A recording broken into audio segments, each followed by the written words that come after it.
Hello, I'm Amy and my number is 47. I'm sophomore. Cesar Harada, How I Teach Kids to Love Science. When I was a kid, my parents would tell me, you can make a mess, but you have to clean up after yourself. So freedom came with responsibility.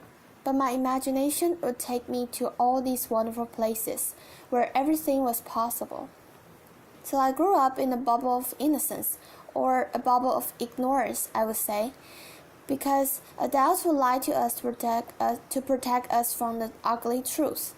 And growing up, I found out that adults make a mess, and they are not very good at cleaning up after themselves.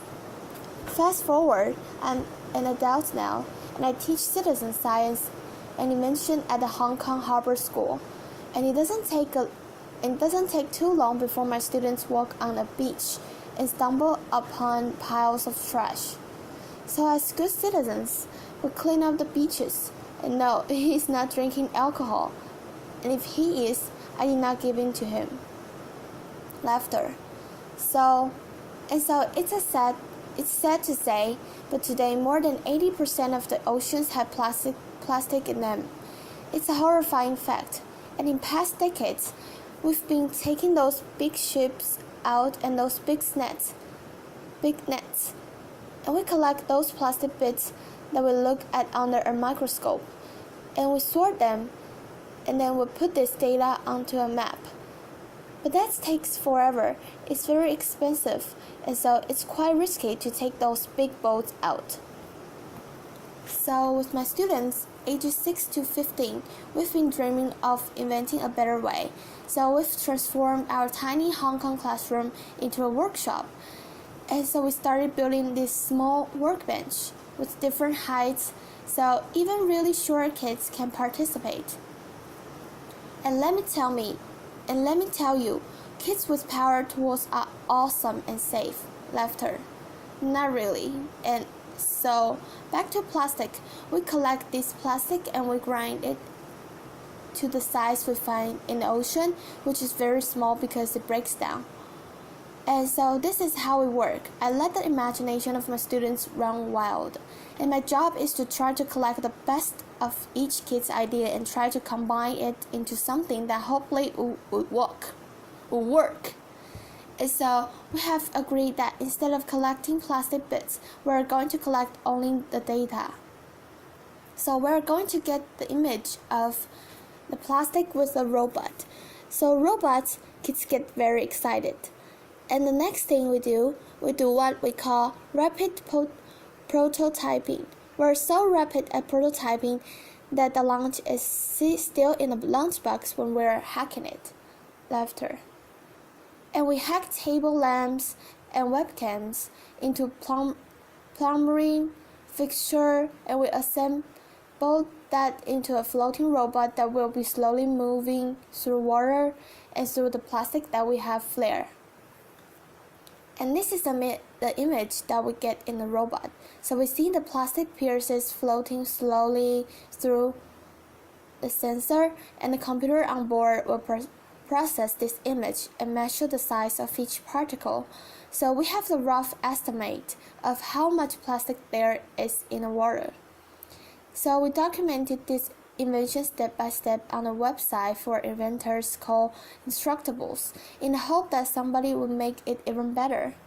What was really cool about this project was that the students saw a local problem and boom, they're trying to immediately address it. I can investigate my local problem. But my students in Hong Kong are hyper-connected kids. And they watch the news, they watch the internet, and they came across this image. This was a child, probably under 10, cleaning up an oil spill barehanded in the Sundarbans, which is the world's largest mangrove forest in Bangladesh. So they were very shocked because this is the water they drink, this is the water they bathe in, and this is the water they fish in. This is the place where they live. And also you can see the water is brown, the mud is brown, and oil is brown. So when everything is mixed up, it's really hard to see what's in the water.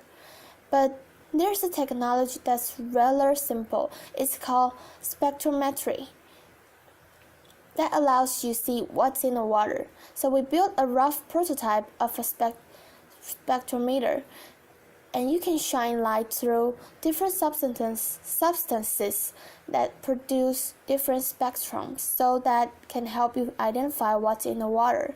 So we packed this prototype of a sensor and we shipped it to Bangladesh. So what was cool about this project was that beyond addressing a local problem or looking at a local problem, my students used their empathy and their sense of being creative to help remotely other kids. I can investigate a remote problem. So I was very compelled by doing this second experiment, and I wanted to take it even further, maybe addressing an even harder problem, and it's also closer to my heart. So I'm half Japanese and half French, and maybe you remember in 2011 there was a massive earthquake in Japan. It was so violent that it triggered several giant waves that are called tsunami.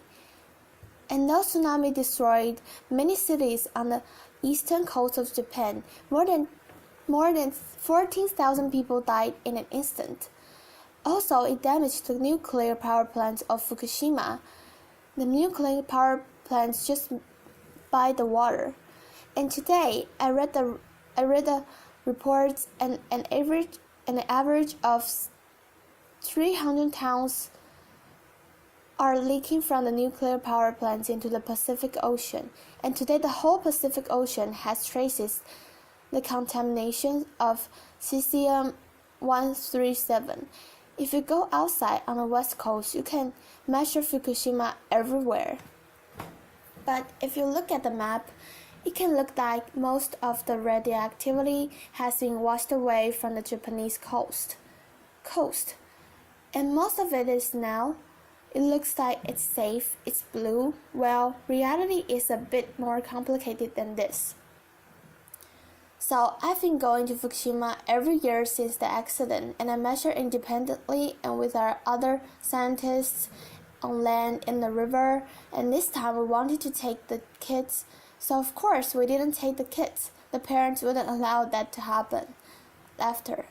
But every night we would report to mission control different masks you are wearing.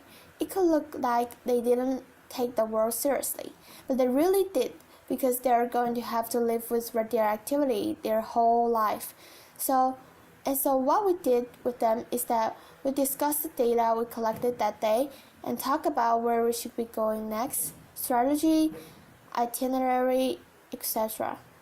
And to do this, we built a very rough topographical map of the region around the nuclear power plant. And so we built the elevation map. We sprinkled pigments to represent real-time data for radioactivity.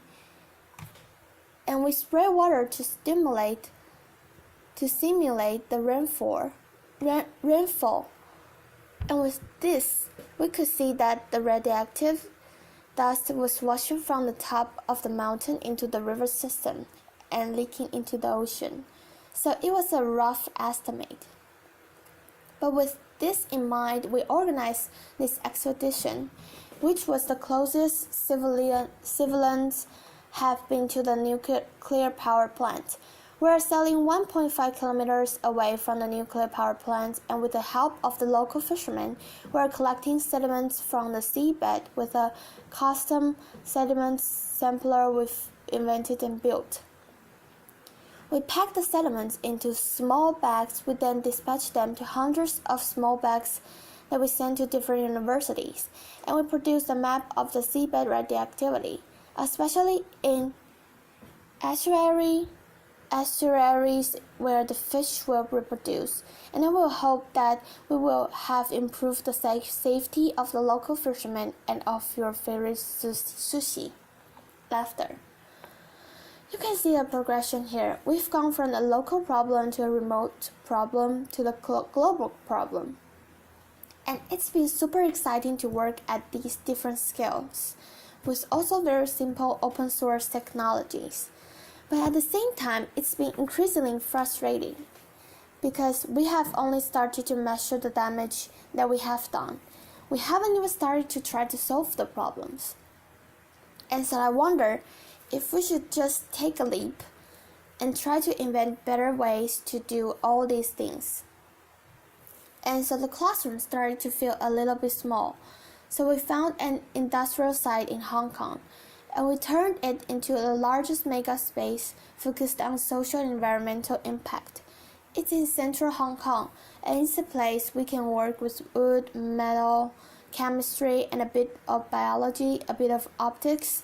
Basically, you can build pretty much everything there, and it's a place where adults and kids can play together. It's a place where kids' dreams can come true with the help of adults, and where adults can be kids again. Students, acceleration, acceleration. Cesar Harada, we're asking questions such as, can we invent the future of mobility with renewable energy, for example? Or can we help the mobility of the aging population by transforming very standard wheelchairs into cool electric vehicles? So plastic, oil, radioactivity are horrible legacies, but the very worst legacies that we can leave our children is lies. We can no longer afford to show the kids from the ugly truth, because we need their imagination to invent the solutions. So citizens, scientists, makers, dreamers, we must prepare the next generation that cares about the environment and people, and that can actually do something about it. Thank you. Applause.